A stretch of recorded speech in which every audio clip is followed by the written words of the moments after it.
There are tales that should never be told, and incidents that would have been better left undone.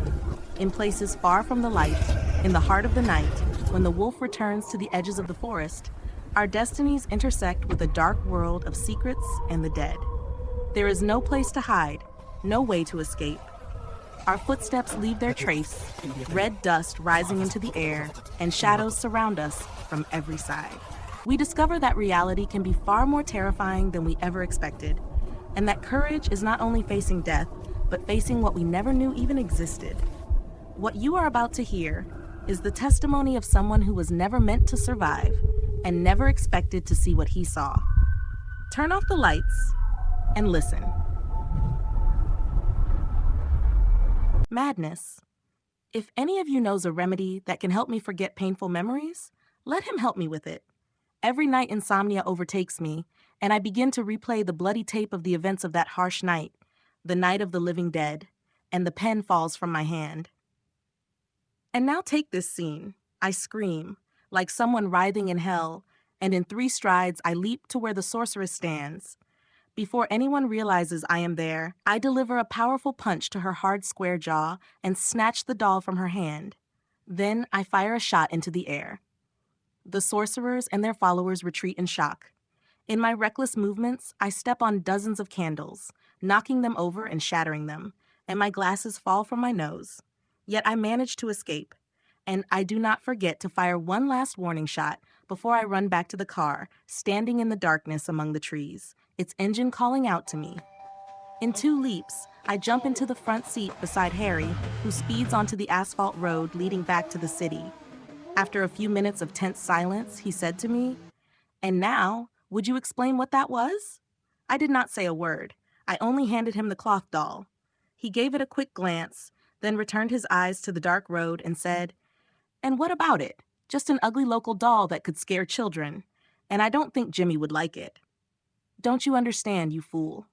This doll is Linda's fetish," he said with real stupidity. "Fetish? What are you talking about?" I sighed patiently and said, "A fetish is a small statue that represents a living person, and something belonging to them is placed in it, like their hair or nails.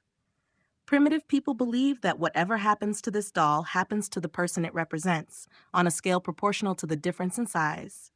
So tonight we witnessed the burning of a human being. Maybe, and maybe it was all pure nonsense."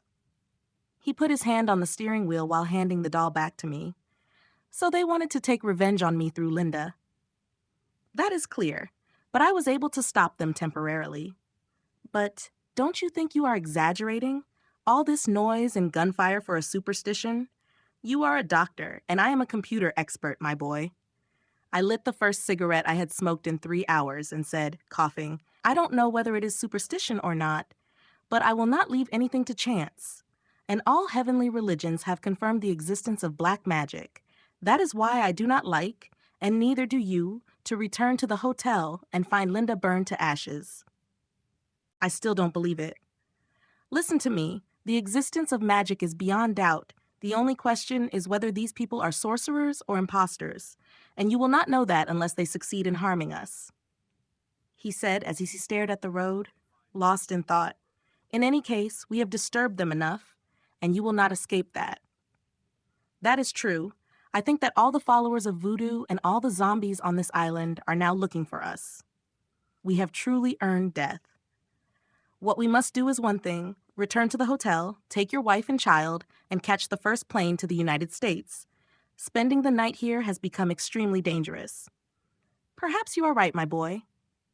I touched my face under my eyes in discomfort, then said, "Did you notice something strange? I have always known you to have strong powers of observation." He studied me for a moment, then exclaimed in shock, "My God." "Yes, and I hope you show your panic and sympathy, because I am tense enough already. My glasses fell there during the struggle." He drove the car in silence for a few minutes, then said, "Do you think they are suitable for a fetish? I really don't know.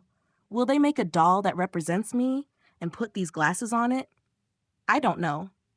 But if this is true, then you are completely doomed. They have the ability to harm you whenever they want and wherever you run." I shouted in anger, "I know all the magical aspects of this subject, so don't lecture me. A beautiful day full of promises awaits me tomorrow, so don't talk to me about it. Then I heard him groan aloud, so I shouted in fear, "What's wrong with you?" "It's a stomach cramp. Tonight's events do not suit my happiness." "You rascal, I thought their curse had caught you."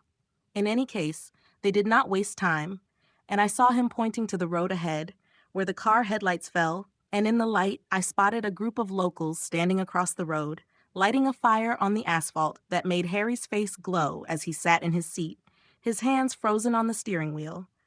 They were holding something between their dark fingers, a complete skeleton whose limbs were tied together, making it look as if it were standing and blocking our path. And anger burned in their eyes.